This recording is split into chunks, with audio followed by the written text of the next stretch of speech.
galera, gente, saímos do meu quarto, estamos aqui na casa do Samuel, nosso convidado de hoje, e eu gostaria de apresentar para vocês a lição da Escola Sabatina.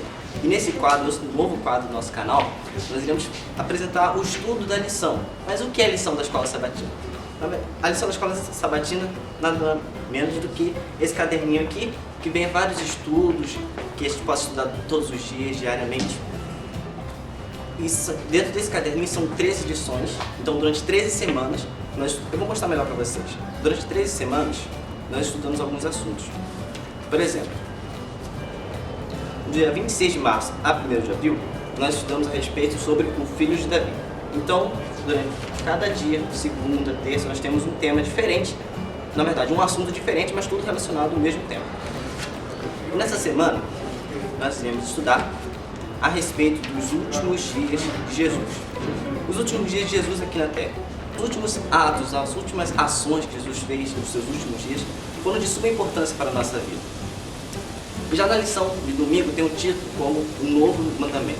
Nós sabemos que Deus deu 10 mandamentos lá no Monte Sinai para Moisés. Só que Jesus diz que ele daria um novo mandamento para o povo judeu. Samuel, esse novo mandamento seria um acréscimo aos 10? Seria que um 11º mandamento?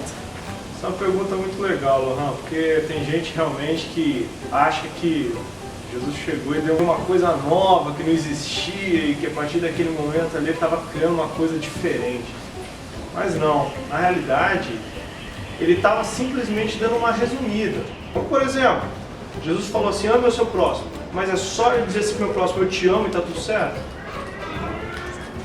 Se por um acaso ali o meu próximo tiver uma coisa muito bacana que eu gostaria de ter, seria certo eu chegar e pegar aquilo ali sem autorização do meu próximo? Não. Ah, mas e onde que está dizendo que é errado eu pegar as coisas do meu próximo? Jesus não falou que eu só tenho que amá-lo? Certo. Então a Bíblia lá é bem clara que isso na verdade é um resumo, que continua falando os 10 mandamentos e dizendo ali, ó, não roube, não furtarás, além de outras coisas mais. Então você está dizendo que os 10 mandamentos é simplesmente, na verdade, essa frase de Jesus é simplesmente um resumo dos 10 mandamentos em dizer o amor ao próximo. Exatamente. Acho que é uma coisa mais, assim, é uma coisa mais compreensiva quando a gente aplica na nossa vida mesmo. Nós falamos a respeito um pouquinho sobre o amor ao próximo, mas agora vamos falar um pouquinho sobre Pedro e Judas, 2 discípulos de Jesus, nós sabemos. E Pedro é um homem duro e ele disse uma frase, que é até uma frase boa. Olha o que Pedro disse: ainda que todos te abandonem, eu nunca te abandonarei. Mesmo que seja preciso que eu morra contigo, nunca te negarei. Mas olha só o que Judas falou também. Quando Cristo disse que alguém iria traí-lo, Judas respondeu assim: com certeza não sou eu. E nós sabemos que essa autoconfiança de Pedro e Judas, o que eles falaram não foi como aconteceu. Eu vejo que eles estavam bem autoconfiantes, cheios de si. Será que essa autoconfiança nos atrapalha na vida diária? Não é que ela seja uma coisa ruim. Para você conquistar grandes coisas na vida, a confiança é muito importante.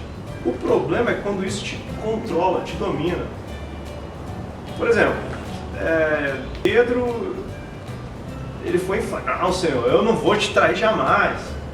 Ele não só o traiu, como traiu 3 vezes. Negou 3 vezes, né? O interessante é que não foram só eles, a gente aqui está apontando só Pedro e Judas, mas todos os discípulos, a Bíblia diz que todos os discípulos, não, Senhor, a gente não vai te trair nunca. E a gente vê aqui que ninguém ficou, né, na hora que Jesus Cristo estava passando lá pela... Mateus 26:31 diz: ainda esta noite todos vocês me abandonarão. Todo mundo abandonou Jesus Cristo, ele ficou sozinho mesmo. Então assim, a autoconfiança, ela na realidade, ela pode ser uma coisa que, se bem aplicada, ela pode nos auxiliar, mas ela também pode nos atrapalhar, principalmente quando nós nos referimos à vida espiritual. É o que a Bíblia fala, né? Paulo fala, quem está em pé, cuide para que não caia. Geralmente a gente cai quando a gente está mais autoconfiante, quando a gente acha que é inatingível. E aí fica uma grande lição para nós. Um detalhe interessante foi o que aconteceu com Judas. No livro de Lucas, no capítulo 22 e versículo 3, já no contexto de quando Judas iria trair Jesus, diz assim: ora, Satanás entrou em Judas, chamado Iscariotes, que era um dos 12. Aqui está dizendo que Satanás entrou dentro de Judas.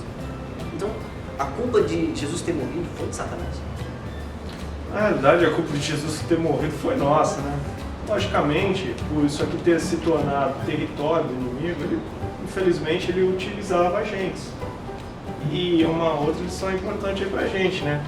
A gente pode estar andando hoje com Jesus, mas de repente pode se colocar aí a serviço do inimigo se a gente não atentar para a nossa vida espiritual. Claro. Então eu posso ser usado tanto por Deus como por Satanás. Com certeza, infelizmente. E quem decide isso somos nós. Somos nós que decidimos quem vai dirigir a nossa vida. Então eu gostaria de fazer uma pergunta bem direta para você.